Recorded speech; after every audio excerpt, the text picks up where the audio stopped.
പ്രിയമുള്ളവരെ, വളരെ പവിത്രമായ ഈ പുണ്യഭൂമിയിൽ ഇവിടുത്തെ പവിത്രത എന്ന് പറയുന്നത് കഴിഞ്ഞ 59 വർഷമായിട്ട് ഈ സമാധി ഇവിടെ ചൈതന്യവത്തായിട്ട് പ്രകാശിച്ചു കൊണ്ടിരിക്കുകയാണ്. അതിനെ വേണ്ട പോലെ കൈകാര്യം ചെയ്യുന്ന ആളുകൾ ഇവിടെ ഉണ്ട്. അതുകൊണ്ടാണ് 59 വർഷമായിട്ടും അതിൻ്റെ ശോഭ മങ്ങാതെ ആ സമാധി വാർഷികം ഇപ്പോഴും നടത്തിക്കൊണ്ടിരിക്കുന്നത്. അദ്ദേഹത്തെക്കുറിച്ച് ആധികാരികമായിട്ട് പറയാനുള്ള അറിവ് നമുക്കില്ല. അതുകൊണ്ട് അദ്ദേഹത്തെ ഒന്ന് പരിചയപ്പെടുത്തുവാനായിട്ട് ഇവിടെ അടിച്ചിട്ടുള്ള ഈ ലഘുലേഖ ഞാൻ നിങ്ങളുടെ അറിവിലേക്ക് ഒന്ന് അവതരിപ്പിക്കുകയാണ്. ശിവാനന്ദ പരമഹംസരുടെ ശിഷ്യനും സാമൂഹിക പരിഷ്കർത്താവും തിരുവിതാംകൂറിലെ പ്രശസ്ത മർമ്മവൈദ്യനും തിരുവനന്തപുരം ഗവൺമെൻറ് ആയുർവേദ കോളേജിലെ മർമ്മ ചികിത്സാ വകുപ്പിൻ്റെ പ്രഥമ തലവനുമായിരുന്ന ബ്രഹ്മശ്രീ കൈവനം ഒ കേശവൻ നാടാർ സ്വാമികൾ. അദ്ദേഹത്തിൻ്റെ സമാധിയാണ് ഇവിടെ ഉള്ളത്. വലുതാണ്ട മർമ്മ പോയിൻ്റുകളുമായി ബന്ധപ്പെട്ട പരിക്കുകളിൽ നിന്ന് വൈവിധ്യമായ തിരുമൽ രീതികളും മസാജ് ടെക്നിക്കുകളും അദ്ദേഹം വികസിപ്പിച്ചു. മൺപാത്രങ്ങൾ, പൊട്ടിയ കഷ്ണങ്ങൾ ഉപയോഗിച്ച് അദ്ദേഹം വികസിപ്പിച്ച സ്പ്ലിൻറ്റുകൾ പ്രസിദ്ധമാണ്. പിറച്ചീളി, ചന്ദ്രക്കല ചീളി, നക്ഷത്ര ചീളി, കാറസ്ത് ചീളി, തിരുവപ്പന്ത് തുടങ്ങിയവ ഉദാഹരണം. വിവിധ ആകൃതിയിലുള്ള മുളം ചീളുകൾ തയ്യാറാക്കാൻ പ്രത്യേകമായ വൈദഗ്ധ്യം ഉണ്ടായിരുന്നു അദ്ദേഹത്തിന്. മുളച്ചീളി തയ്യാറാക്കാൻ മുളംതണ്ട് ചൂടാക്കി സംസ്കരിച്ചും പരുവപ്പെടുത്തിയിരുന്നു. ഇതൊക്കെ അദ്ദേഹത്തിൻ്റെ രീതികളായിരുന്നു. ശസ്ത്രക്രിയയിലും വൈദഗ്ധ്യം നേടിയിരുന്ന കേശവൻ നാടാർ സ്വാമികൾ ഒടുവിന് ചികിത്സയിൽ ചില നൂതന പരീക്ഷണങ്ങൾ നടത്തി. ആടിൻ്റെ അസ്ഥികൾ ഉപയോഗിച്ച് അപൂർവമായ ട്രാൻസ്പ്ലാന്റേഷൻ വിദ്യകളും അദ്ദേഹം പരീക്ഷിച്ചിരുന്നു. ചട്ടുകച്ചീളി, പാലകച്ചീളി തുടങ്ങിയ അഗസ്ത്യ മർമ്മശാസ്ത്രത്തെ അടിസ്ഥാനമാക്കി വികസിപ്പിച്ചു. ചികിത്സയ്ക്ക് ആവശ്യമായ വിവിധതരം മരുന്നുകളും അവ തയ്യാറാക്കാനുള്ള കൂട്ടുകളും ഗവൺമെൻറ് ആയുർവേദ ഫാർമസിക്ക് അദ്ദേഹം നൽകി. എല്ലാം അഗസ്ത്യ മർമ്മശാസ്ത്ര പാരമ്പര്യത്തിൽ ഉള്ളവയാണ്. പ്രചാരം സിദ്ധിച്ച പ്രസിദ്ധമായ മുറിവെണ്ണയുടെ കൂട്ട് അത്തരത്തിൽപ്പെട്ടതാണ്. വളരെ മികവുറ്റ കളരി അഭ്യാസിയായിരുന്നു അദ്ദേഹം. എന്നാൽ കളരി അഭ്യാസം പ്രദർശനത്തിനുള്ളതല്ല എന്നും പ്രത്യുത ശാരീരികവും മാനസികവും ആത്മീയവുമായ ശിക്ഷണത്തിനുള്ളതാണ് എന്നായിരുന്നു അദ്ദേഹത്തിൻ്റെ ദൃഢമായ വിശ്വാസം. അദ്ദേഹത്തിൻ്റെ പൈതൃകത്തെക്കുറിച്ച് തിരുവിതാംകൂർ രാജകുടുംബത്തിൽ സൈനിക വൈദ്യനായി സേവനമനുഷ്ഠിച്ച വൈദ്യശ്രീ ഉമ്മിണി നാടാരുടെ മകനായി ബ്രഹ്മശ്രീ കൈവനം ഒ കേശവൻ നാടാർ സ്വാമികൾ ജനിച്ചു. കുട്ടിക്കാലം മുതൽ കളരിയും മർമ്മ വൈദ്യവും പഠിച്ചു. അച്ഛൻ വൈദ്യശ്രീ ഉമ്മിണി നാടാറാണ് പ്രഥമ ഗുരു. കൂടാതെ അമ്മാവന്മാരും ഗുരുസ്ഥാനീയരായിരുന്നു. മാത്രമല്ല മഹാഗുരു കരിങ്കൽ ഗുരുപാദമാശാനിൽ നിന്നും അപൂർവ വിദ്യകളും ചികിത്സാരീതികളും അദ്ദേഹം പഠിച്ചു. ചിത്തിര തിരുനാൾ മഹാരാജാവ് തിരുവനന്തപുരത്ത് കോട്ടയിലും പരിസരത്തും നടത്തി വന്നിരുന്ന കളരികൾ പരിശീലകനായും അഭ്യാസിയായും കേശവൻ നാടാർ സ്വാമികൾ പ്രവർത്തിച്ചു. തുടർന്ന് പൂജപ്പുരയിൽ ഗ്രാൻഡ് ഫിസിഷ്യൻ ഓഫ് ട്രാവൻകൂർ ആയി മഹാരാജാവ് അദ്ദേഹത്തെ നിയമിച്ചു. അധികം വൈകാതെ അദ്ദേഹത്തിൻ്റെ 26-ാം വയസ്സിൽ തിരുവനന്തപുരം സർക്കാർ ആയുർവേദ മെഡിക്കൽ കോളേജിൽ മർമ്മ ചികിത്സാ വിഭാഗത്തിൽ ആദ്യത്തെ മർമ്മ ഫിസിഷ്യൻ ആയി നിയമിതനായി. ചുരുങ്ങിയ കാലം കൊണ്ട് കേശവൻ നാടാർ സ്വാമികൾ വൈദ്യസമൂഹത്തിൽ അറിയപ്പെടുന്ന വൈദ്യരും അധ്യാപകനും ആയിത്തീർന്നു. സമൂഹത്തിൽ സമ്പന്നരും ദരിദ്രരുമായ എല്ലാ വിഭാഗം ജനങ്ങൾക്കും പ്രിയങ്കരനായി. അക്കാലത്ത് തെക്കൻ തിരുവിതാംകൂറിൽ പ്രസിദ്ധമായ നാടാർ കുടുംബങ്ങളിൽ മാത്രം പൈതൃകമായി കാത്തു സൂക്ഷിച്ചിരുന്ന പരമ്പരാഗത ആയോധന കലയും മർമ്മശാസ്ത്രവും തമിഴിലും മലയാളവും കൂടിച്ചേർന്ന മലയാള ഭാഷയിൽ ആണ് താളിയോലകളിൽ എഴുതപ്പെട്ടിരുന്നത്. സംസ്കൃതത്തിലും മലയാള ഭാഷയിലും എഴുതപ്പെട്ടിരുന്ന ആ ശാസ്ത്രം ആയുർവേദ കോളേജിൽ ആയുർവേദത്തോടൊപ്പം പഠിപ്പിക്കണമെന്ന് ശുപാർശ തിരുവിതാംകൂർ ഗവൺമെൻറ്റിന് സമർപ്പിച്ച് അദ്ദേഹം അംഗീകാരം നേടാൻ കേശവൻ സ്വാമികൾക്ക് കഴിഞ്ഞു. അഗസ്ത്യമർമ്മശാസ്ത്രത്തിൻ്റെ അടിസ്ഥാന തത്വങ്ങൾ അദ്ദേഹം പഠിക്കുകയും അന്നുവരെ വാമൊഴിയായി മാത്രം പഠിച്ചിരുന്ന മർമ്മശാസ്ത്രത്തിന് കൃത്യമായ പാഠ്യപദ്ധതി ലിഖിത രൂപത്തിൽ തയ്യാറാക്കുകയും ചെയ്തു. 26 വർഷത്തെ സ്തുത്യർഹമായ സേവനത്തിനും പൂർത്തിയാക്കി 1956 മർമ്മ ചികിത്സാ വകുപ്പിൻ്റെ തലവനായിരിക്കെ സേവനത്തിൽ നിന്നും വിരമിച്ചു. ഇതെല്ലാം ഇവിടെ സമാധിസ്ഥനായിരിക്കുന്ന ആ കേശവൻ നാടാർ അവറുകളെക്കുറിച്ചാണ്. അദ്ദേഹം ഇപ്പോൾ ജീവനോടെ ഇരിക്കുന്നുണ്ടോ ഇല്ലയോ എന്ന് ചോദിച്ചാൽ അത് സമാധിയുടെ രീതിക്കനുസരിച്ചാണ്. സമാധി പലതരത്തിലാണ്. ജഡസമാധി, ചൈതന്യസമാധി. ഇത് ജഡസമാധിയാണെന്നാണ് നാം കരുതുന്നത്. ജഡസമാധിയിൽ ഖേജരി മുദ്രയിലൂടെ ഷഡാധാരങ്ങളിൽ ഒന്നിൽ തൻ്റെ ശ്രദ്ധയെ അല്ലെങ്കിൽ പ്രാണനെ നിലനിർത്തുന്ന രീതിയാണ് ജഡസമാധിയിലുള്ളത്. ചൈതന്യസമാധിയാണെങ്കിൽ അവർ ഏതു തരത്തിലും ജീവിച്ചു കൊണ്ടിരിക്കും. അത് അറിവിൻ്റെ തലത്തിലുള്ളതാണ്. ഇദ്ദേഹം ശിവാനന്ദ സരസ്വതിയുടെ ശിഷ്യനായിരുന്നു. അദ്ദേഹത്തെക്കുറിച്ച് പറയുന്നത് ആത്മീയ ജീവിതം ആയുർവേദ കോളേജിൽ നിന്ന് വിരമിച്ച ശേഷം കേശവൻ നാടാർ സ്വാമികൾ തികഞ്ഞ ആത്മീയ ജീവിതം നയിച്ചു. ശിവാനന്ദ പരമഹംസരുടെ ഭക്തനായിരുന്ന അദ്ദേഹം ശിഷ്ടകാലം സിദ്ധവേദ തത്വങ്ങളുടെ പ്രചാരകനായി ജീവിച്ചു. സിദ്ധവിദ്യ അഥവാ സിദ്ധവേദം സ്വയം തിരിച്ചറിയാനുള്ള ഏകമാർഗം എന്ന് അദ്ദേഹം വിശ്വസിച്ചു. ശിവാനന്ദ സരസ്വതികളുടെ മാർഗം സിദ്ധവേദം, അത് അദ്ദേഹം അനുഷ്ഠിച്ചു. തന്നെ തിരിച്ചറിയാനുള്ള മാർഗം അതാണ് എന്ന് കേശവൻ നാടാർ സ്വാമികൾ അദ്ദേഹം ഉറച്ചു വിശ്വസിച്ചു. സർവീസിലിരിക്കെ തൻ്റെ 36-ാം വയസ്സിൽ, അതായത് 1940 സ്വാമികൾ ശിവാനന്ദ പരമഹംസരുടെ ശിഷ്യത്വം സ്വീകരിച്ചു. നന്നേ ചെറുപ്പം മുതൽ കളരിയും മർമ്മവും യോഗയും അഭ്യസിച്ചിരുന്ന സ്വാമികൾ 38-ാം വയസ്സ് മുതൽ ഒരേ സമയം മർമ്മവൈദ്യരും അധ്യാപകനും കളരി ഗുരുവും യോഗിയുമായി മാറിക്കഴിഞ്ഞിരുന്നു. കൂടുതൽ സമയം യോഗധ്യാനങ്ങൾക്കും മാറ്റിവെച്ചു.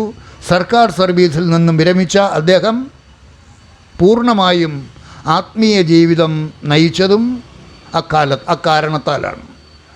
ഇനി അദ്ദേഹത്തിൻ്റെ സഹധർമ്മിണിയെക്കുറിച്ചുകൂടി. മർമ്മ ചികിത്സ അഭ്യസിച്ച മർമ്മവൈദ്യൻ ആയിരുന്നു ശ്രീമതി കാർത്യായനി. അതിനാൽ സ്വാമികൾ നടത്തി വന്നിരുന്ന മർമ്മവൈദ്യ ചികിത്സയ്ക്ക് ഏറെ തുണയായി മാറി. ചികിത്സ തേടിയെത്തുന്ന സ്ത്രീകൾക്ക് മർമ്മ ചികിത്സ നടത്തിയിരുന്നത് കാർത്യായനി അമ്മയായിരുന്നു, അദ്ദേഹത്തിൻ്റെ ഭാര്യ. മൂത്തമകൾ ശ്രീമതി കുഞ്ഞുലക്ഷ്മിയും അമ്മയുടെ പാത പിന്തുടർന്ന് പിൽക്കാലത്ത് മർമ്മ വൈദ്യയായി. യോഗിനിയായിരുന്നു കാർത്യായനി. തികഞ്ഞ ഈശ്വരഭക്തയും രോഗികളോട് കാരുണ്യവതിയുമായിരുന്നു ആ സ്ത്രീരത്നം. അന്ന് തെക്കൻ തിരുവിതാംകൂറിലെ ഏറെ പ്രശസ്തി കേട്ട വെള്ളായണി ദേവിയുടെ തികഞ്ഞ ഭക്തയായിരുന്നു അവർ. രോഗാവസ്ഥയിൽ കൈമനം വൈദ്യശാലയിലെത്തുന്ന ജാതി മത വർണ്ണ ലിംഗ വ്യത്യാസം കൂടാതെ ഏവരെയും പരിചരിക്കുന്നതിലും ഭക്ഷണാദികൾ നൽകുന്നതിലും ആ അമ്മയ്ക്ക് യാതൊരു വൈമനസ്യവും ഉണ്ടായിരുന്നില്ല. മരുന്നുകൾ തയ്യാറാക്കുന്നതിലും അവ സൂക്ഷിക്കുന്നതിലും ഭക്തിയോടുകൂടി കൈകാര്യം ചെയ്യുന്നതിലും അമ്മ അനന്യസാധാരണയായ ദിവ്യത്വം പ്രകാശിപ്പിച്ചിരുന്നു. ആ പാരമ്പര്യം കേശവൻ നാടാർ സ്വാമികളുടെ മക്കളും തുടർന്നുള്ള ബന്ധുക്കളും ഇവിടെ പുലർത്തി വരുന്നുണ്ട് എന്നാണ് അറിവ്. ഇത്രയും കാര്യങ്ങൾ അദ്ദേഹത്തെക്കുറിച്ച് സൂചിപ്പിച്ചത് എനിക്കിവിടെ സംസാരിക്കാനുള്ള വിഷയം തന്നിരിക്കുന്നത് ആത്മീയ പ്രഭാഷണമാണ്. ആത്മീയ പ്രഭാഷണമെന്ന് പറഞ്ഞാൽ ഇവിടെ ഇതുവരെ പറഞ്ഞത് ശരീരത്തെ സംബന്ധിച്ചുള്ള കാര്യങ്ങളാണ്. ആത്മീയ പ്രഭാഷണമെന്ന് പറയുമ്പോൾ ശരീരത്തിനകത്തിരിക്കുന്ന ശരീരിയെക്കുറിച്ചാണ്. ശരീരമുണ്ടെങ്കിലേ നമുക്ക് ശരീരിയെക്കുറിച്ച് പഠിക്കാനൊക്കൂ. അതുകൊണ്ട് ശരീരം നിലനിർത്തേണ്ട കാര്യങ്ങളാണ് ഈ വൈദ്യകേന്ദ്രത്തിൽ നടന്നു വരുന്നത്. അതോടൊപ്പം ആത്മീയ പ്രഭാഷണം കൂടി വയ്ക്കുന്നതിന് മനസ്സ് കാണിച്ച അവരുടെ അറിവ് നില വളരെ വലുതാണ്. ഈ ശരീരത്തിൽ മാത്രം നിൽക്കാതെ ഈ ശരീരത്തിനകത്തിരിക്കുന്ന ശരീരിയെക്കുറിച്ചുകൂടി മറ്റുള്ളവർക്ക് ബോധവാനാകണം എന്നുള്ള ധാരണയിലാണ് ഈ ആത്മീയ പ്രഭാഷണം വച്ചിരിക്കുന്നത്. ആത്മീയ പ്രഭാഷണമെന്ന് പറഞ്ഞാൽ ആത്മാവിനെ കുറിച്ചുള്ളത്. എന്താണ് ആത്മാവ്? നമ്മളെല്ലാവരും ശരീരത്തോടു കൂടിയിരിക്കുന്നു. ഈ ശരീരത്തിന് കൃത്യമായിട്ട് അനുവദിച്ചിരിക്കുന്ന ഒരു സമയമുണ്ട്, ആയുസ്. ആ സമയമാകുമ്പോൾ ഈ ശരീരം അടർന്നു വീഴും. ഈ ശരീരത്തിനകത്തിരിക്കുന്ന ആത്മചൈതന്യം ഈ ശരീരത്തിൽ നിന്ന് പുറത്തു പോകും. അതിനെയാണ് നമ്മൾ മരണം എന്ന് പറയുന്നത്. ജാഗ്രത് സ്വപ്ന സുഷുപ്തി അവസ്ഥാനാമന്യ ആ ബ്രഹ്മസ്തംഭപര്യന്തം സർവജീവ ഭയപ്രദ സ്ഥൂലദേഹ വിസർജിനി മരണാവസ്ഥ ഭവതി. ഇതാണ് മരണം. ഈ സ്ഥൂല ശരീരം വിസർജിക്കപ്പെടുന്നു, കളയുന്നു. സ്ഥൂല ശരീരം കളയുന്ന അവസരത്തിൽ ഈ ശരീരത്തിനകത്തിരിക്കുന്ന ജീവൻ ശരീരത്തിൽ നിന്ന് പുറത്തു പോകുന്നു. ഈ ശരീരത്തിൽ നിന്ന് ജീവൻ പുറത്തു പോകുന്നതിന് മുൻപ് ഈ സമാധി കേന്ദ്രങ്ങളിൽ എന്താ സംഭവിക്കുന്നത്? സമാധിസ്ഥരായിരിക്കുന്ന ആളുകൾ തൻ്റെ ജീവനെ ഷഡാധാരങ്ങളിൽ ഏതെങ്കിലും ഒന്നിൽ ഉറപ്പിച്ചു നിർത്തി ഖേദരീ മുദ്രയിലൂടെ ഉറപ്പിച്ച് നിർത്തുന്നു. അത് ജഡസമാധി. എന്നാൽ ജ്ഞാനമാർഗത്തിലൂടെ ഉണ്ടാകുന്ന സമാധി അവർ സദാസമയവും തികഞ്ഞ ബോധത്തിലായിരിക്കും, വസ്തുബോധത്തിൽ ഉണർന്നവരായിരിക്കും അവർ. അതിനെയാണ് ചൈതന്യ സമാധി എന്ന് പറയുന്നത്. ജഡസമാധിയിലിരിക്കുന്ന ആളുകൾ ജഡസമാധിയിൽ നിന്ന് ഉണർന്നു കഴിഞ്ഞാൽ വീണ്ടും പഴയതുപോലെയുള്ള നിലയിലേക്ക് തന്നെയാണ് അവർ മാറുന്നത്. അതേസമയത്ത് ചൈതന്യ സമാധിയിൽ കഴിയുന്ന ആളുകൾ സമാധിയിൽ നിന്ന് ഉണർന്നു കഴിഞ്ഞാൽ അവരിലുള്ള അവിദ്യ, കാമം, കർമ്മം തുടങ്ങിയ മലങ്ങളെല്ലാം ഇല്ലാതായി അവർ പുതിയ ഒരു മനുഷ്യനായിട്ട് മാറുന്നു. വസ്തുബോധത്തിലേക്ക് ഉണർന്നവരായിത്തീരുന്നു. എന്താ വസ്തു? നമ്മുടെ എല്ലാവരുടെയും ഉള്ളിലിരിക്കുന്ന ആ ഏകമായ വസ്തു. ഈ ശരീരത്തിൽ നിന്ന് ജീവൻ വെടിയുന്നതിന് മുൻപ് ഓരോരുത്തരും ഞാൻ ഈ ശരീരമല്ല, ഈ ശരീരത്തിനകത്തിരിക്കുന്ന മരണസമയത്ത് ശരീരത്തിൽ നിന്നും പുറത്തു പോകുന്ന ആ ശരീരിയാണ് എന്ന് ബോധിച്ച് ആരാണോ ജീവിച്ചിരിക്കുമ്പോൾ തൻ്റെ ശ്രദ്ധയെ അതുമായിട്ട് യോജിപ്പിക്കുന്നത്, അതിനെയാണ് യോഗ എന്ന് പറയുന്നത്. നമ്മൾ സാധാരണ യോഗ എന്ന് പറയുമ്പോൾ കുറേ എക്സസൈസുകളൊക്കെ കാണിക്കുന്നത്, യോഗാസനങ്ങളൊക്കെ കാണിക്കുന്നതിനെയാണ് യോഗ എന്ന് പറയുന്നത്. അതല്ല യോഗ. യോഗ എന്ന് പറയുന്നത് ജീവപരയോരൈക്യം യോഗ. ഞാനെന്ന് പറയുന്നത് ഈ ജീവാത്മാവ് എന്ന് പറയുന്നത് ആ പരമാത്മാവ് തന്നെയാണ് എന്ന് തിരിച്ചറിഞ്ഞ് ജീവിച്ചിരിക്കുന്ന സമയത്ത് അറിവ് തലത്തിൽ ആരാണോ തൻ്റെ ശ്രദ്ധയെ അതുമായിട്ട് യോജിപ്പിക്കുന്നത്, ദറ്റ് ഈസ് കാൾഡ് യോഗ. അത് മനുഷ്യ ശരീരത്തിൽ ജീവിച്ചു കൊണ്ടിരിക്കുമ്പോൾ ഏതൊരാളിനും ജാതി മത പരിഗണനകൾ കൂടാതെ, നീ ഹിന്ദു ആയാലും ശരി, ക്രിസ്ത്യാനി ആയാലും ശരി, മുസൽമാനായാലും ശരി, ജാതി മത പരിഗണനകൾ കൂടാതെ സർവ്വ ആളുകൾക്കുമുള്ള മോക്ഷമാർഗം അതുമാത്രമാണ്. വേറെ എവിടെ ആയിരിക്കുന്നത് മോക്ഷമാർഗം? എന്താ മോക്ഷമെന്ന് പറയുന്നത്? ഇനി ജനിക്കാതിരിക്കണമെങ്കിൽ മരിക്കാതിരിക്കണം. എങ്ങനെയാ മരിക്കാതിരിക്കുന്നത്? അറിവിലൂടെ.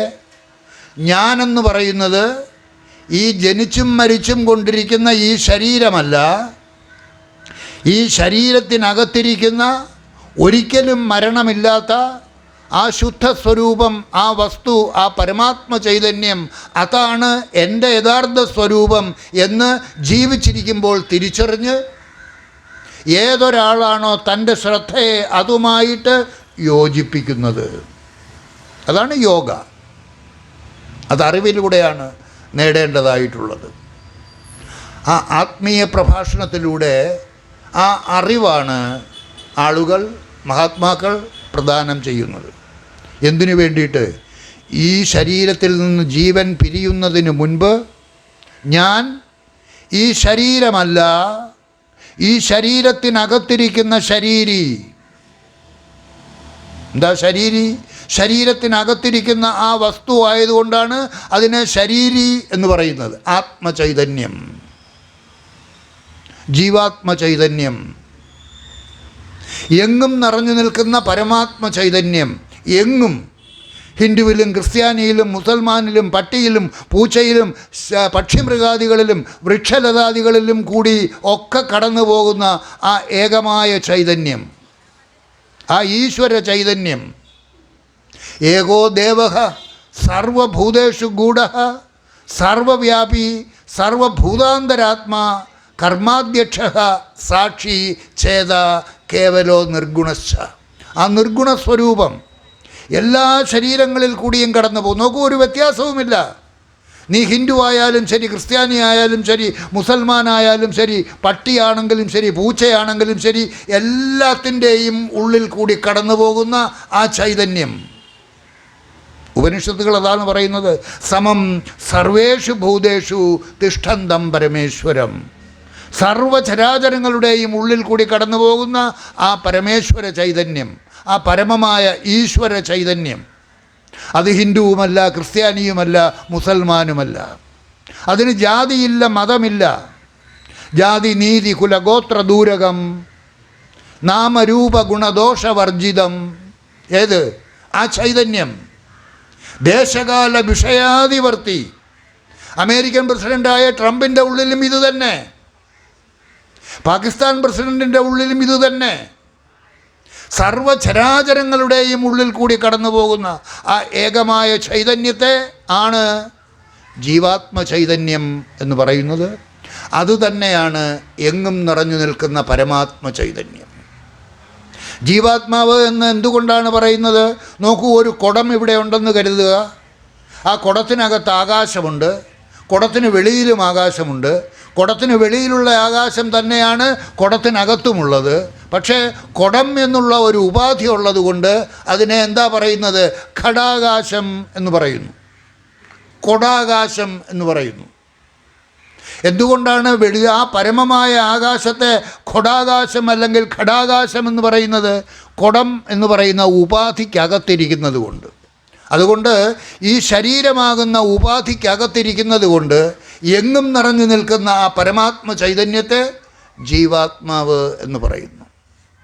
നിങ്ങളുടെ എല്ലാവരുടെയും ഉള്ളിലിരിക്കുന്ന ആ ആത്മചൈതന്യം, അതാണ് എങ്ങും നിറഞ്ഞു നിൽക്കുന്ന ഈശ്വര ചൈതന്യം. എവിടെ ഈശ്വരൻ? ഈശ്വരനുണ്ടോ? ഉണ്ട്. ധൈര്യമായിട്ട് പറയണം. എവിടെ? എൻ്റെ ഉള്ളിലിരിക്കുന്നു, നിൻ്റെ ഉള്ളിലിരിക്കുന്നു. ചോദ്യം ചോദിക്കുന്ന നിൻ്റെ ഉള്ളിലിരിക്കുന്നു. എനിക്കതറിയാം. നിനക്കത് അറിഞ്ഞുകൂടാ. അതുകൊണ്ട് നീ ഈശ്വരനില്ല എന്ന് പറയുന്നു. ഈശ്വരൻ എവിടെ ഇരിക്കുന്നത്? ചോദിക്കുന്ന അവൻ്റെ ഉള്ളിലിരിക്കുന്നു ഈശ്വരൻ. ആരുടെ ഉള്ളിലായില്ലാത്തത്? സമം സർവേഷു ഭൂതേഷു തിഷ്ഠന്തം പരമേശ്വരം വിനശ്യൽസു അവിനശ്യന്തം. നശ്വരമായ ഈ ശരീരത്തിനകത്തിരിക്കുന്ന അവിനാശിയായ ആ ചൈതന്യം, ഒരിക്കലും അതിന് നാശമില്ല. ഏത്? തൻ്റെ ഉള്ളിലിരിക്കുന്ന ആത്മചൈതന്യം. പ്രിയമുള്ളവർ, നിങ്ങളുടെ ഓരോരുത്തരുടെയും ഉള്ളിലിരിക്കുന്ന ആ ആത്മചൈതന്യം ഒരിക്കലും നാശമില്ലാത്ത അമരസ്വരൂപം, മരണമില്ലാത്ത വസ്തു. നേരത്തെ ഞാൻ പറഞ്ഞു, എന്താ മോക്ഷം? മരണമില്ലാത്ത അവസ്ഥ ഉണ്ടാകണം. ജനനമില്ലാത്ത അവസ്ഥ ഉണ്ടാകണം. ഇനി ജനിക്കരുത് എങ്കിൽ മരിക്കരുത്. മരിക്കാതിരിക്കണമെങ്കിൽ ജീവിച്ചിരിക്കുന്ന ഈ സന്ദർഭത്തിലാണ് അതിനുള്ള അവസരം. ജീവിച്ചിരിക്കുന്ന അവസരത്തിൽ ഞാൻ ആരാണ് എന്ന് തിരിച്ചറിഞ്ഞ്, എങ്ങനെയാണ് തിരിച്ചറിയുന്നത്? ഞാനെന്ന് പറയുന്നത് ഈ നാമരൂപധാരിയായ കുട്ടപ്പനോ ഗോപാലകൃഷ്ണനോ ഔസേപ്പോ ബഷീറോ ഒന്നുമല്ല. പിന്നെ ഈ ശരീരത്തിനകത്തിരിക്കുന്ന നാമരൂപരഹിതമായ ആ ചൈതന്യം എൻ്റെ ഉള്ളിൽ കൂടിയും സമം സർവേഷു ഭൂതേഷു തിഷ്ഠന്തം പരമേശ്വരം, സർവ ശരീരങ്ങളിൽ കൂടിയും കടന്നു പോകുന്ന ഏകമായ ആ ഏകേശ്വരൻ, ഏകോ ദേവഃ സർവഭൂതേഷു ഗൂഢഃ സർവവ്യാപി സർവഭൂതാന്തരാത്മാ, സർവഭൂതങ്ങളുടെയും അന്തരാത്മാവായിട്ട് വർത്തിക്കുന്ന ആ ചൈതന്യം, അതാണ് തൻ്റെ യഥാർത്ഥ സ്വരൂപം, തന്നിലെ താൻ. ഇപ്പം നമ്മളെല്ലാം എങ്ങനെയാണ് ഇരിക്കുന്നത്? ഞാനായിട്ടാണ് ഇരിക്കുന്നത്, അല്ലേ? നമ്മളെല്ലാവരും ഞാൻ ഭാവത്തിലാണ് ഇരിക്കുന്നത്. ഞാൻ കുട്ടപ്പനാണ്, ഞാൻ ഗോപാലകൃഷ്ണനാണ്, ഞാൻ ഹിന്ദുവാണ്, ഞാൻ ക്രിസ്ത്യാനിയാണ്, ഞാൻ മുസൽമാനാണ്, ഞാൻ നാടാരാണ്, ഞാൻ നായരാണ്, ഞാൻ ക്രിസ്ത്യാനിയാണ് എന്നൊക്കെയാണ് ഞാൻ ഭാവത്തിൽ നമ്മളെല്ലാവരും ജീവിച്ചു കൊണ്ടിരിക്കുന്നത്. ആ ഞാൻ ഭാവത്തിൽ നിന്ന് നിങ്ങൾ മാറി തന്നിലെ താൻ ഭാവത്തിൽ, തന്നിലെ താൻ, ഞാനും താനും തൻ്റെ ശരീരത്തിനകത്തുണ്ട്. ഞാനെന്ന് പറയുന്നത് നാമരൂപധാരി. ആ നാമരൂപധാരിയായിട്ട് നമ്മൾ ജീവിച്ചു കൊണ്ടിരിക്കുന്നത്. കുട്ടപ്പനായിട്ടും ഗോപാലകൃഷ്ണനായിട്ടും ഹിന്ദുവായിട്ടും ക്രിസ്ത്യാനിയായിട്ടും നായരായിട്ടും നാടാരായിട്ടും ഒക്കെ നമ്മൾ ജീവിച്ചു കൊണ്ടിരിക്കുന്നു, ഞാൻ. അതേ സമയത്ത് തന്നിലെ താൻ ആരാണ്? ഞാൻ തന്നെയാണ് താൻ. തന്നിലെ തൻ്റെ പ്രതിബിംബമാണ് തന്നിലെ ഞാൻ, തന്നിലെ താൻ. അത് തന്നിലെ ഞാൻ ഈ ശരീരത്തിൽ മാത്രം, തന്നിലെ ഞാൻ ഈ ശരീരത്തിൽ മാത്രം, തന്നിലെ താൻ ഈ ശരീരത്തിൽ കൂടിയും ഇതര ശരീരങ്ങളിൽ കൂടിയും, അവനിൽ കൂടിയും അവളിൽ കൂടിയും ഹിന്ദുവിൽ കൂടിയും ക്രിസ്ത്യാനിയിൽ കൂടിയും മുസൽമാനിൽ കൂടിയും സർവ്വചരാചരങ്ങളിൽ കൂടിയും കടന്നു പോകുന്ന ആ ഏകമായ ഈശ്വരൻ. എവിടെ ഈശ്വരൻ ഇരിക്കുന്നത്? ഈശ്വര സർവഭൂതാനാം ഹൃദ്ദേശേ അർജുന തിഷ്ഠതി, ഭഗവത്ഗീതയിൽ പറയുന്നു 18-ാം അധ്യായത്തിൽ. ഈശ്വര സർവഭൂതാനാം ഹൃദ്ദേശേ അർജുന തിഷ്ഠതി. എവിടെ ഇരിക്കുന്നു? നിങ്ങളുടെ ഓരോരുത്തരുടെയും ഹൃദയത്തിലിരിക്കുന്നു ഈശ്വരൻ. എങ്ങും നിറഞ്ഞു നിൽക്കുന്ന ആ ഈശ്വര ചൈതന്യത്തെ തിരിച്ചറിഞ്ഞ് ആരാണോ സ്വയം ബോധിച്ച് ഞാൻ അതാണ് എന്ന് പ്രഖ്യാപിച്ച് ഈ ശരീരത്തിൽ അതായിട്ടിരിക്കുന്നത്, അതാണ് ആത്മസാക്ഷാത്കാരത്തിന് കാരണമാകുന്നത്. എല്ലാവരും ആത്മസാക്ഷാത്കാരം എന്നൊക്കെ പറയാറുണ്ട്. എന്താ ആത്മസാക്ഷാത്കാരം?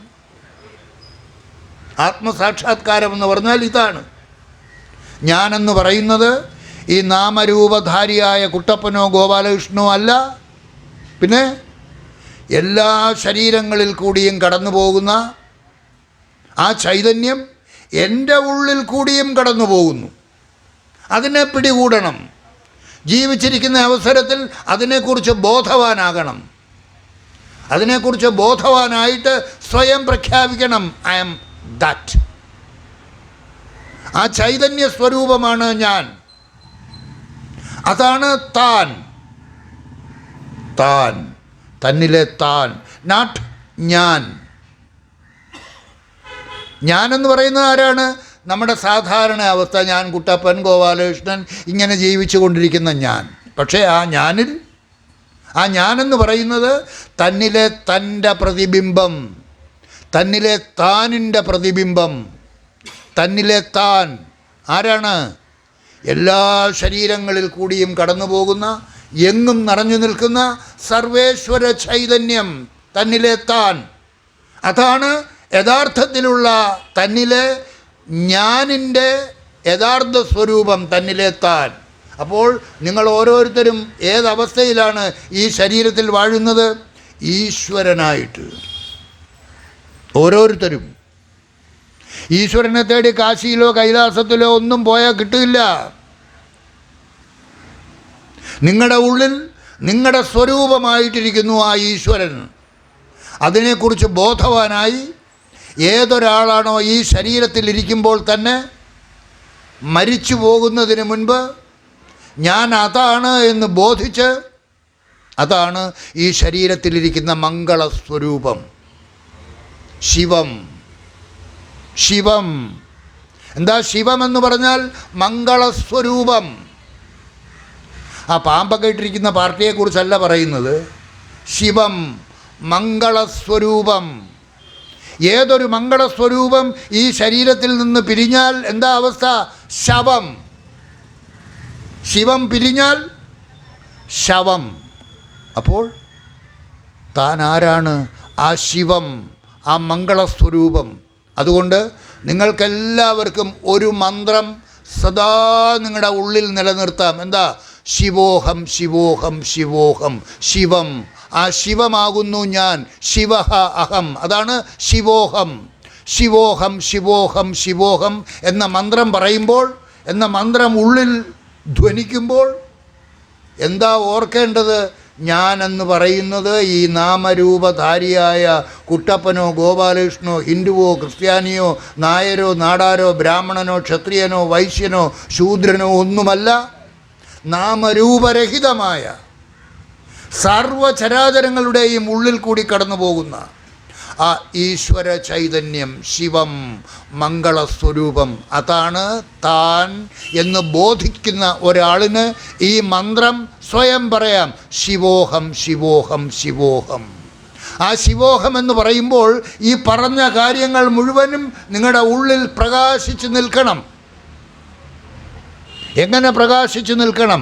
ആ അറിവ് നില നിങ്ങളുടെ ഉള്ളിലുണ്ടായിരിക്കണം.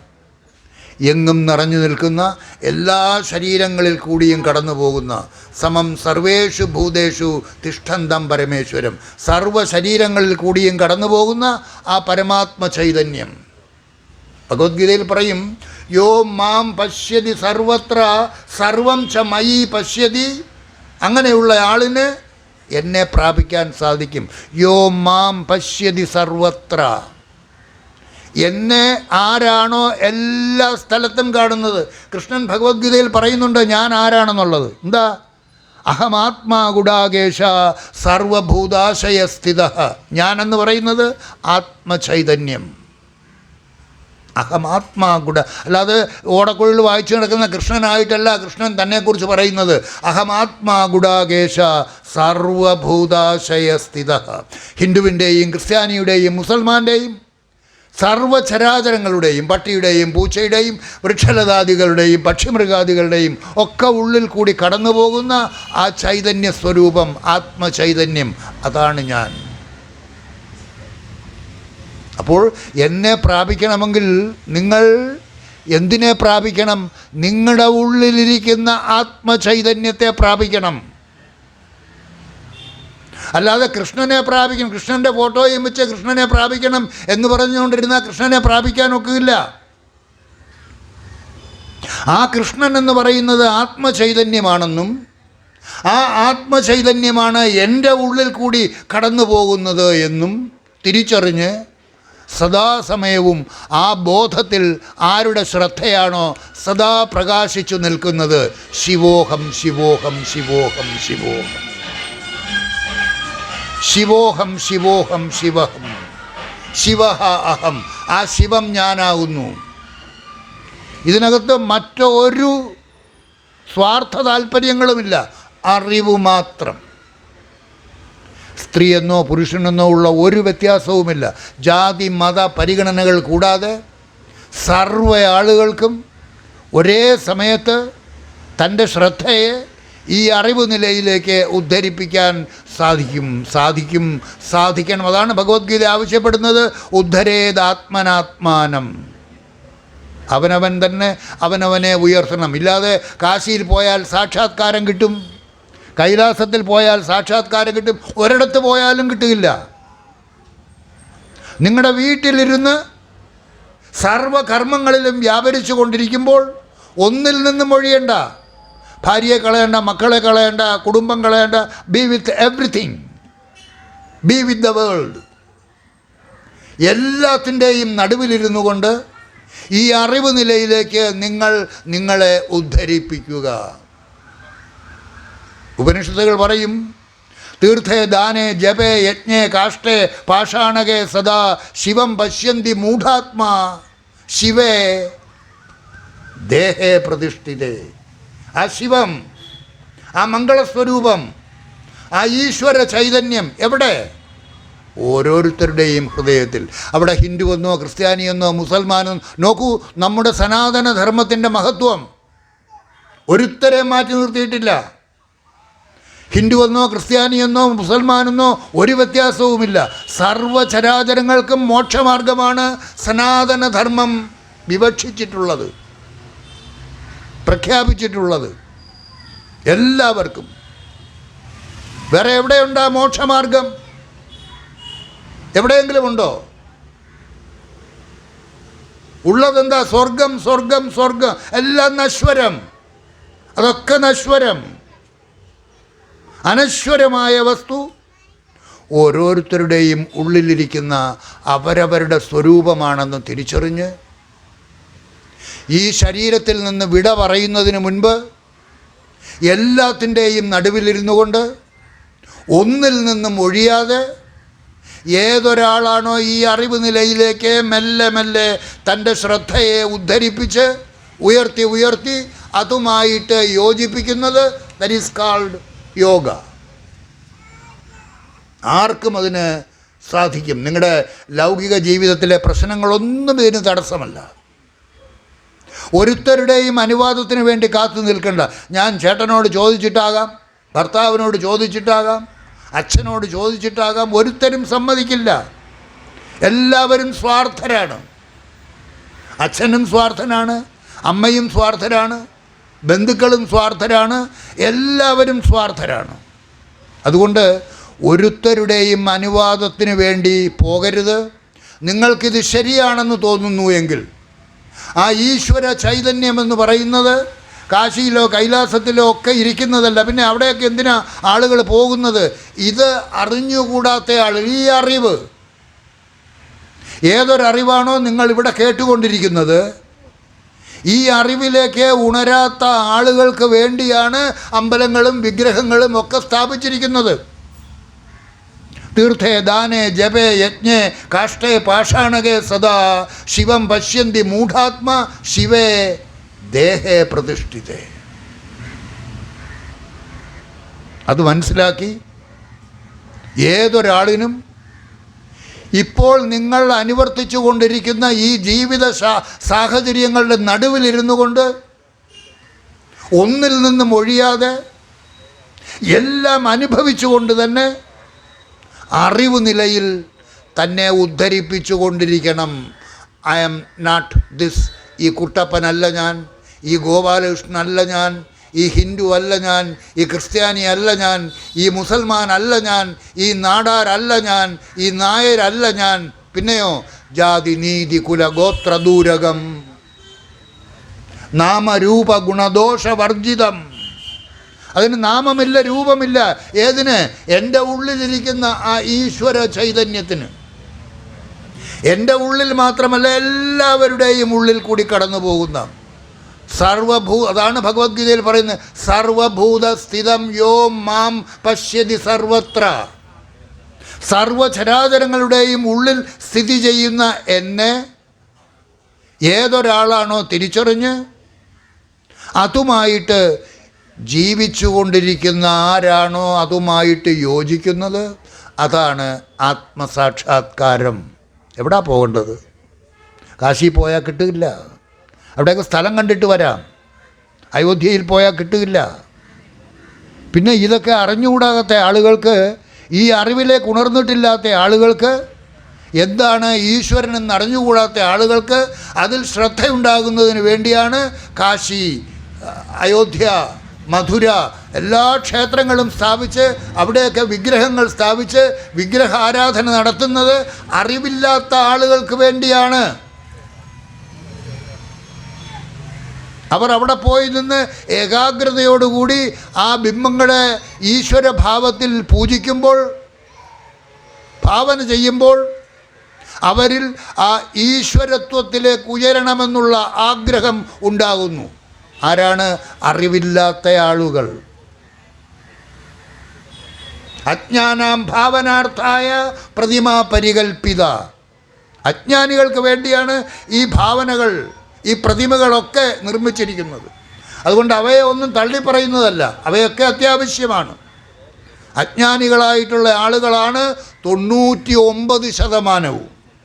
അതുകൊണ്ട് അവരെ കൂടി ആ അറിവ് തലത്തിലേക്ക് ഉയർത്തുന്നതിന് വേണ്ടിയാണ് വിഗ്രഹങ്ങൾ സ്ഥാപിച്ചിരിക്കുന്നത്. ഇപ്പോൾ കാശി എത്ര മനോഹരമായിരിക്കുന്നു, അയോധ്യ എത്ര മനോഹരമായിരിക്കുന്നു, എത്ര ഗംഭീരമായിരിക്കുന്നു. എത്രയോ ആളുകളാണ് അവിടെ ചെന്ന് ആ ഭഗവത് വിചാരത്തിലേക്ക് ഉയർന്നുകൊണ്ടിരിക്കുന്നത്. അങ്ങനെ ഉയർന്ന് സമയമാകുമ്പോൾ ഇതുപോലെയുള്ള കേന്ദ്രങ്ങളിലെത്തി ആധ്യാത്മിക പ്രഭാഷണങ്ങൾ കേൾക്കാൻ ഇടവരുന്ന അവസരത്തിൽ അവർക്ക് ആ ഈശ്വരൻ എന്താണ്, ഈശ്വരത്വം എന്താണ് എന്ന് ബോധിക്കാൻ കഴിയും. ഇപ്പോൾ നിങ്ങൾ കേട്ടില്ലേ, ആ ഈശ്വരൻ എവിടെ ഇരിക്കുന്നു? നിങ്ങളുടെ ഉള്ളിലിരിക്കുന്നു. എന്താണ് ഈശ്വരത്വം? എങ്ങും നിറഞ്ഞു നിൽക്കുന്ന ആ ചൈതന്യ സ്വരൂപം, ആ പരമാത്മ ചൈതന്യം, ആ പരബ്രഹ്മസ്വരൂപം. ബൃഹശ്ച ബ്രഹ്മ, ബൃഹത്തായതുകൊണ്ടാണ് അതിനെ ബ്രഹ്മമെന്ന് പറയുന്നത്. ശരീരമാകുന്ന ഉപാധിക്കകത്തിരിക്കുമ്പോൾ അതിനെ ജീവാത്മാവ് എന്ന് പറയുന്നു. ആ ഉപാധി വിട്ടുകഴിയുമ്പോൾ അതിനെ പരമാത്മാവ് എന്ന് പറയുന്നു. അത് ബൃഹത്തായതുകൊണ്ട് അതിനെ ബ്രഹ്മമെന്ന് പറയുന്നു. ആ ബ്രഹ്മമാണ് എങ്ങും നിറഞ്ഞു നിൽക്കുന്ന ആ ശുദ്ധ സ്വരൂപം. ആ അറിവ് തലത്തിലേക്ക് ഉയരാനുള്ള അറിവാണ് ഇന്ന് ഇവിടെ ഈ കേശവൻ നാടാർ സ്വാമികളുടെ 59ാമത് അല്ലേ, 59 അല്ലേ, 59ാമത്തെ ഈ സമാധി ആചരണത്തിലൂടെ നിങ്ങൾ കേട്ടുകൊണ്ടിരിക്കുന്നത്. ഇത് ഒരു വലിയ സംഭവമായിട്ട് തന്നെ കരുതി നിങ്ങളുടെ ജീവിതത്തിൽ ഏതെങ്കിലും തരത്തിൽ ആ അറിവ് തലത്തിലേക്ക് തൻ്റെ ശ്രദ്ധയെ ഒന്ന് ഉദ്ധരിപ്പിക്കാനുള്ള ഒരു മനോഭാവം ഉണ്ടാവുകയാണെങ്കിൽ ഈ ജന്മം സാർത്ഥകമായിത്തീരും, അർത്ഥപൂർണമായിത്തീരും. ഇല്ലെങ്കിൽ ജനിച്ചും മരിച്ചും ഇനി ഏത് ശരീരത്തിലേക്കാണ് ജനിക്കേണ്ടത്? വേണമെങ്കിൽ പട്ടിയാകാം, പൂച്ചയാകാം, ഏത് ശരീരത്തിലേക്കും മാറാം. അതെല്ലാം നാം ചുമന്നുകൊണ്ട് നടക്കുന്ന സഞ്ചിത കർമ്മത്തിൻ്റെ അടിസ്ഥാനത്തിൽ. ആ സഞ്ചിത കർമ്മത്തിൽ നിന്നാണ് പ്രാരബ്ധ കർമ്മം അനുവദിച്ചിരിക്കുന്നത്. ഈ ശരീരത്തിൽ ജീവിക്കാനുള്ള, ജനനം മുതൽ മരണം വരെ അനുഭവിക്കാനുള്ള കാര്യങ്ങൾ അനുവദിച്ചിരിക്കുന്നതാണ്. അത് അനുഭവിച്ചു കൊണ്ടിരിക്കുന്നതാണ് പ്രാരബ്ധം. ഇതിനിടയ്ക്ക് ചില മഹാത്മാക്കൾ യോഗാഭ്യാസത്തിലൂടെ തൻ്റെ കാലാവധിയെ അങ്ങ് നീട്ടും. കേശവൻ സ്വാമികൾ അങ്ങനെ കാലാവധിയെ നീട്ടിയ ആളാണ്. അദ്ദേഹം തൻ്റെ ശരീരത്തിനകത്തു നിന്ന് ആ ജീവനെ പ്രാണായാമത്തിലൂടെ, സിദ്ധവേദത്തിലാകുമ്പോൾ പ്രാണായാമമാണ്, സിദ്ധാശ്രമത്തിലെ ആ പ്രാണായാമത്തിലൂടെ ഷഡാധാരങ്ങൾ ഒന്നിൽ ഉറപ്പിച്ചു നിർത്തിയിരിക്കുകയാണ്. ഞാൻ ഈ അടുത്ത കാലത്ത് ഒരു പുസ്തകത്തിൽ വായിച്ചു, ഒരു മഹാത്മാവ് സമാധിയായപ്പോൾ തൻ്റെ ശിഷ്യന്മാരോട് പറഞ്ഞു, 40 കൊല്ലം കഴിഞ്ഞ് എൻ്റെ ശരീരത്തെ ഈ സമാധി വെട്ടിപ്പൊളിച്ച് നിങ്ങൾ നോക്കണം എന്ന് പറഞ്ഞു. 40 കൊല്ലങ്ങൾക്ക് ശേഷം ആ പറഞ്ഞ് അദ്ദേഹം സമാധിയിലിരുന്നു, സമാധി കെട്ടിയടച്ചു. പക്ഷേ ആ പറഞ്ഞു കേട്ട ആളുകളെല്ലാം ചത്തുപോയി. ഈ 40 കൊല്ലം കഴിഞ്ഞിട്ട് അതിനെക്കുറിച്ച് ആർക്കും ഒരു അറിവുമില്ല. അന്നുണ്ടായിരുന്ന ആളുകൾ മുഴുവനും മരിച്ചും പോയി. ഒരു ചെറുപ്പക്കാരൻ ആർക്കിയോളജി ഡിപ്പാർട്ട്മെൻറ്റിലുള്ള ആൾ ഫയലുകളൊക്കെ പരിശോധിച്ച കൂട്ടത്തിൽ ഇങ്ങനെ ഒരു വാർത്ത കിട്ടി. ആ വാർത്തയെ കണ്ടപ്പോൾ അദ്ദേഹം അതൊന്ന് പരിശോധിക്കാമെന്ന് കരുതി അവിടെ പോയി 40 കൊല്ലം കഴിഞ്ഞ ആ ഡേറ്റ് അനുസരിച്ച് ആ സമാധി പൊളിച്ചു നോക്കിയപ്പോൾ അതേപോലെ ഇരിക്കുകയാണ്, ജീവനോടുകൂടി തന്നെ ഇരിക്കുകയാണ്. 40 കൊല്ലങ്ങൾക്ക് ശേഷവും ആ ശരീരത്തിന് ഒരു കോട്ടവും പറ്റാതെ ജീവസ്വരൂപത്തിൽ തന്നെ ഇരിക്കുകയാണ്. അദ്ദേഹത്തെ ഉണർത്തിയെടുത്തതിന് ശേഷം അദ്ദേഹം വീണ്ടും 7 കൊല്ലം കൂടി ജീവിച്ചിരുന്നു. അതുപോലെ നിങ്ങൾക്ക് അറിയാം തിരുമൂലരുടെ കാര്യം, തിരുമന്ത്രം രചിച്ച തിരുമൂലരുടെ കാര്യം. അദ്ദേഹം ഒരിക്കൽ ഒരു പൂന്തോട്ടത്തിൽ വന്നിരുന്നപ്പോൾ ഒരു പയ്യനല്ല ഒരു ചെറുപ്പക്കാരൻ അവിടെ മരിച്ചു കിടക്കുന്നത് കണ്ടു. കുറേ പശുക്കളെയും ആടുകളെയും ഒക്കെ മേച്ചുകൊണ്ടിരുന്ന ഒരിടയനാണ്. അപ്പോൾ അത് കണ്ടപ്പോൾ ഈ പശുക്കളുടെയും ആടുകളുടെയും ഒക്കെ കരച്ചിൽ കേട്ടപ്പോൾ തിരുമൂലർക്ക് വല്ലാത്ത വിഷമം തോന്നി. അദ്ദേഹം നന്ദിയുടെ അനുഗ്രഹം കൊണ്ടിട്ടുള്ള ആളാണ്, സിദ്ധനാണ്. തൻ്റെ സിദ്ധി ഉപയോഗിച്ച് തൻ്റെ ശരീരത്തെ ഒരു സ്ഥലത്ത് കൊണ്ട് സുരക്ഷിതമായിട്ട് കിടത്തിയിട്ട് ആ ശരീരത്തിൽ നിന്ന് തൻ്റെ ജീവനെ വേർപെടുത്തി ഈ ഇടയൻ്റെ ശരീരത്തിലേക്ക് പ്രവേശിച്ച്, അതിനെയാണ് കൂടുവിട്ട് കൂടുമാറൽ എന്ന് പറയുന്നത്. ഇടയൻ്റെ ശരീരത്തിലേക്ക് പ്രവേശിച്ച് ആ ഇടയൻ എഴുന്നേറ്റു. ഈ ആടുകളെയും പശുക്കളെയും ഒക്കെ തെളിയിച്ചുകൊണ്ട് ആ പശുക്കൾ പോയതിനനുസരിച്ച് ആ പശുക്കളുടെ കേന്ദ്രസ്ഥാനത്ത് എത്തിച്ചു. അപ്പോൾ ഈ ഇടയൻ്റെ ഭാര്യ ഇടയൻ്റെ ശരീരത്തിൽ ഇരിക്കുന്നത് തിരുമൂലരാണ്. ഭാര്യ വിചാരിച്ചു തൻ്റെ ഭർത്താവാണ് എന്ന് കരുതി ആ ഭർത്താവുമായിട്ട് ബന്ധപ്പെടാൻ തുടങ്ങിയപ്പോൾ ഇദ്ദേഹം അവിടുന്ന് കടന്നു കളഞ്ഞു. അതിനുശേഷം അദ്ദേഹം ആവാടുതുറയിൽ ഇങ്ങാണ്ട് വന്ന് ഒരാലിൻ്റെ മൂട്ടിലിരുന്ന് തിരുമന്ത്രം എഴുതി. തിരുമന്ത്രം 3000. അങ്ങനെ അതിനുശേഷമാണ് തിരുമന്ത്രം 3000 എഴുതിയത്. അതുപോലെ ഒരുപാട് മഹാത്മാക്കളുണ്ട്. ഈവൻ ശങ്കരാചാര്യ സ്വാമികളുടെ കാര്യത്തിലും അതുപോലെ നടന്നിട്ടുണ്ട്. മണ്ഡനമിശ്രൻ്റെ ഭാരതിയുമായിട്ടുള്ള തർക്കത്തിൽ മണ്ഡനമിശ്രൻ തോൽക്കുമെന്നായപ്പോൾ ഭാരതി ഇടപെട്ടു. ആ ഭാരതി കാമശാസ്ത്രത്തെക്കുറിച്ചുള്ള ചോദ്യങ്ങൾ ചോദിച്ചപ്പോൾ അതിന് ഉത്തരം പറയുന്നതിന് വേണ്ടിയിട്ട് ശങ്കരാചാര്യ സ്വാമികൾ ഏതാണ്ട് 1 മാസത്തെ അവധി ചോദിച്ച് അദ്ദേഹം കാശിയിലെത്തി.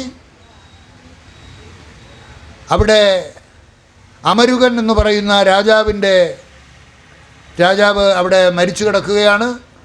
അടക്കുന്നതിന് വേണ്ടിയിട്ട് ശ്രമം നടന്നുകൊണ്ടിരിക്കുമ്പോൾ ശങ്കരാചാര്യ സ്വാമികൾ സിദ്ധിവൈഭവത്താൽ ആ ശരീരത്തിൽ പ്രവേശിച്ച് ആ അമരുകൻ്റെ ശവശരീരം അമരുകനായിട്ട് എഴുന്നേറ്റു.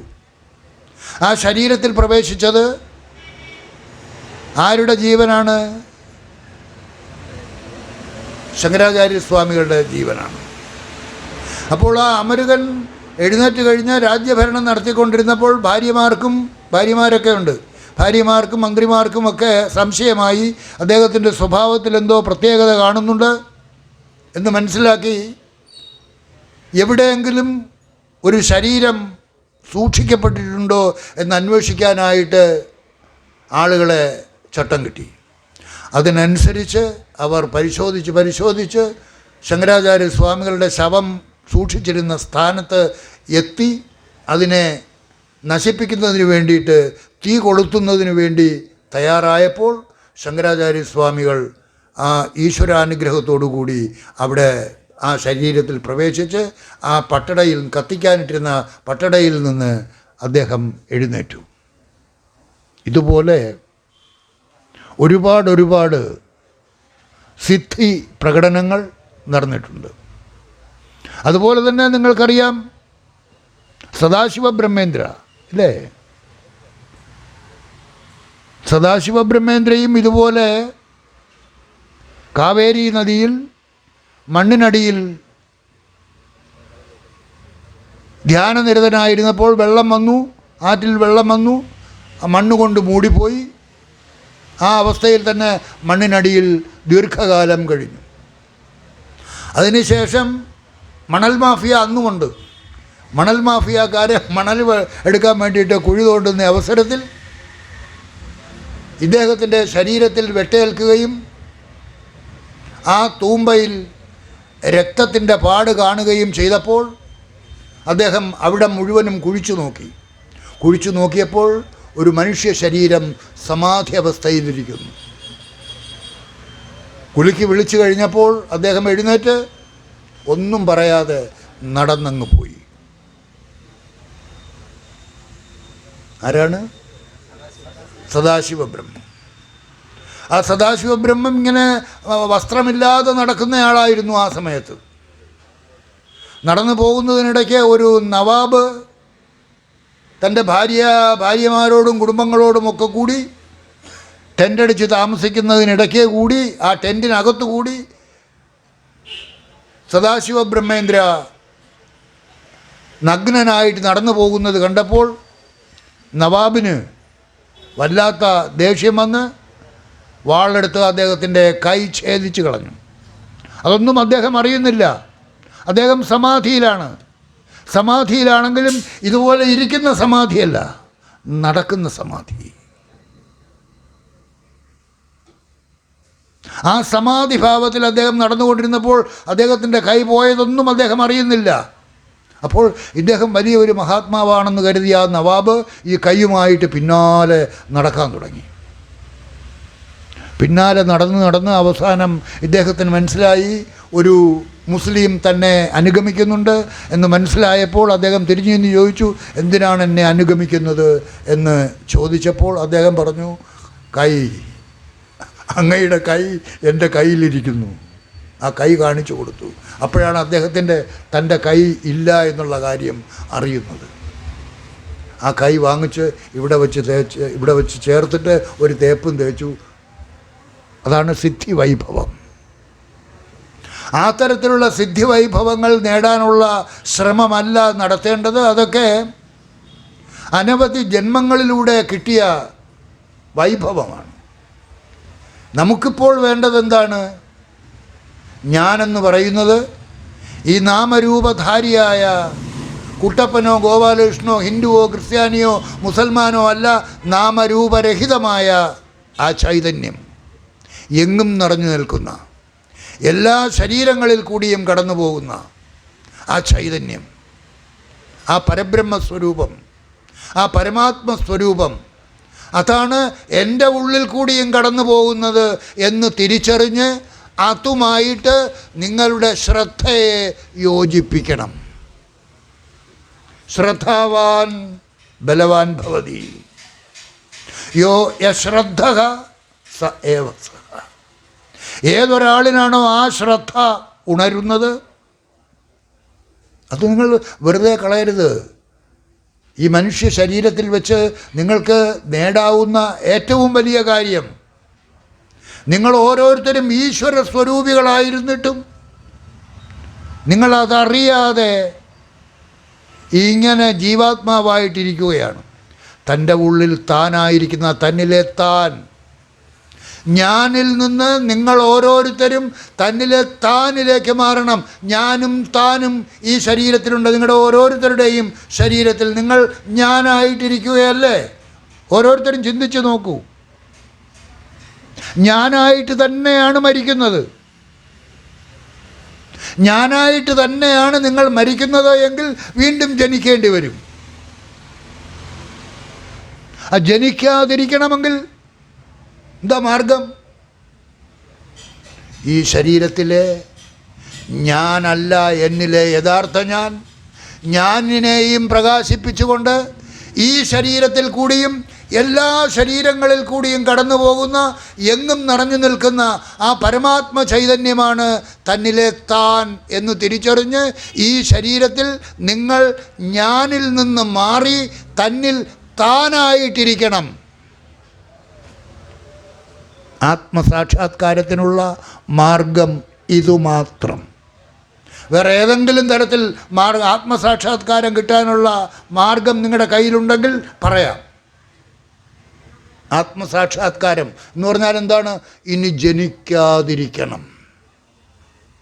ജനിക്കാതിരിക്കണമെങ്കിൽ മരിക്കാതിരിക്കണം. എങ്ങനെയാണ് മരിക്കാതിരിക്കുന്നത്? തന്നിലെ ഞാനിൽ നിന്ന് ആരാണോ തൻ്റെ ശ്രദ്ധയെ തന്നിലെ താനിലേക്ക് മാറ്റി നിരന്തര വിചാരത്തിലൂടെ ആരാണോ ഈ ശരീരത്തിൽ താൻ ഭാവത്തിൽ തന്നെ നിലനിർത്തുന്നത്, അവർക്കാണ് മരണമില്ലാത്ത അവസ്ഥയുണ്ടാകുന്നത്. മരണമില്ലാത്ത അവസ്ഥ എന്ന് പറയുമ്പോൾ ഈ ശരീരത്തിന് അനുവദിച്ചിരിക്കുന്ന സമയം തീരുമ്പോൾ ഈ ശരീരം അടർന്നു വീഴും. അതിനെയാണ് നമ്മൾ മരണമെന്ന് പറയുന്നത്. പക്ഷേ അതിനു മുൻപ് അയാൾ തൻ്റെ ശ്രദ്ധയെ തന്നിലെ ഞാനിൽ നിന്ന് വിടർത്തി തന്നിലെ താനിലേക്ക് ഉയർത്തി അതുമായിട്ട് യോജിപ്പിച്ചു. That is called yoga. അതാണ് യഥാർത്ഥത്തിലുള്ള യോഗ. ആ യോഗനില എല്ലാവർക്കും കൈവരിക്കാം. നിങ്ങൾ യോഗിയായാലും ശരി, രോഗിയായാലും ശരി, ഭോഗിയായാലും ശരി, ഈ അറിവിലേക്ക് ഉണർന്ന് ഞാൻ അതാണ് എന്ന് ബോധിച്ച് ആ ഭാവനിലയിലേക്ക്, അതാണ് അഹം ബ്രഹ്മാസ്മി, ആ ബ്രഹ്മം ഞാനാകുന്നു. ഞാൻ ഏതാ ബ്രഹ്മം? എന്നിലെ താൻ.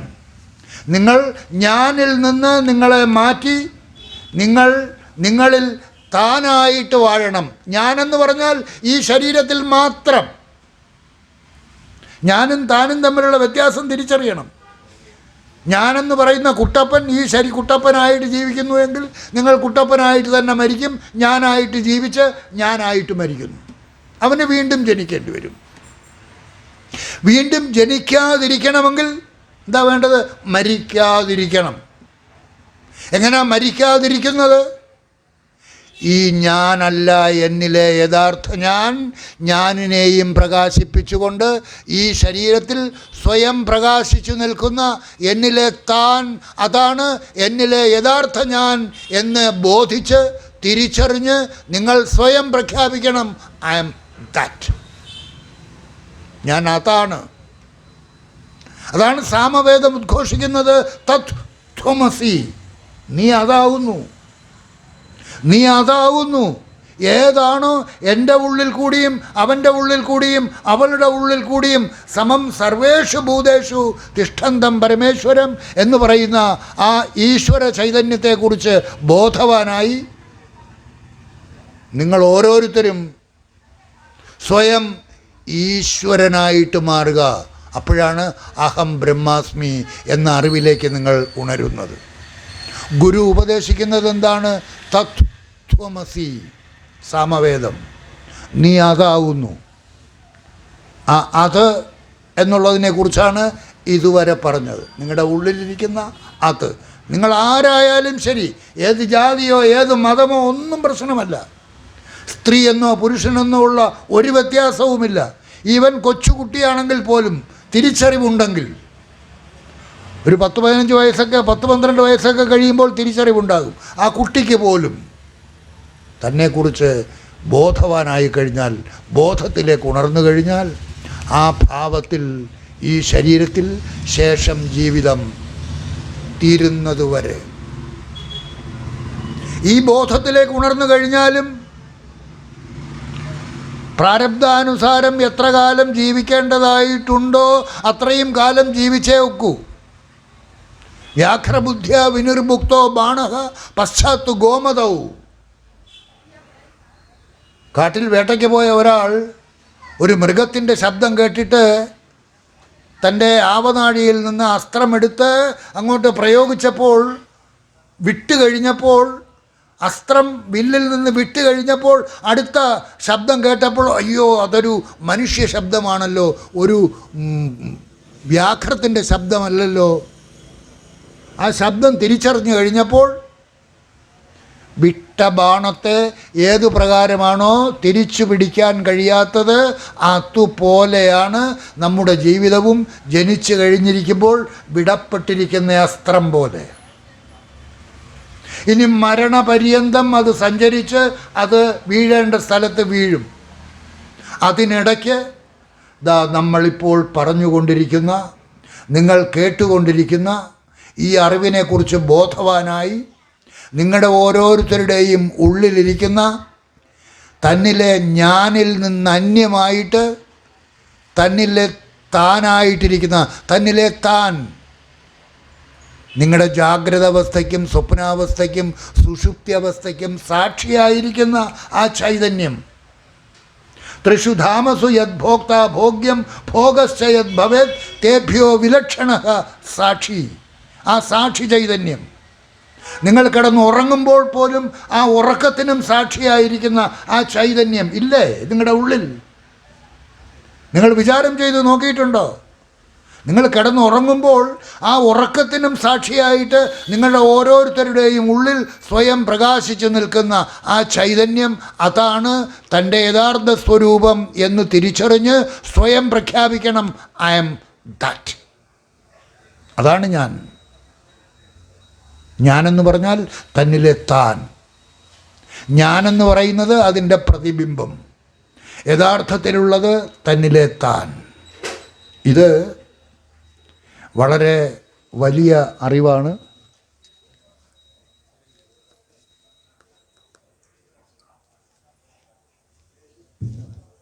ഈ അറിവിനെക്കുറിച്ച് ദീർഘനേരം